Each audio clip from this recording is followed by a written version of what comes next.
Hello everybody, welcome back to my another video. Today we will talk about how to change password on Konami account. So to change your Konami account password, what you have to do is go to one of your web browser. Now go to my Konami portal. Now tap login. After tapping login, you just have to type your email address here. Then tap login. Now what you're gonna have to do is tap forgot your password. Now retype your email address here, tap next. Now they will send you a link to reissue your new password.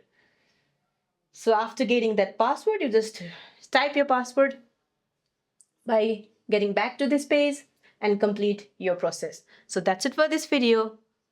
I hope you like this video. See you in my next video.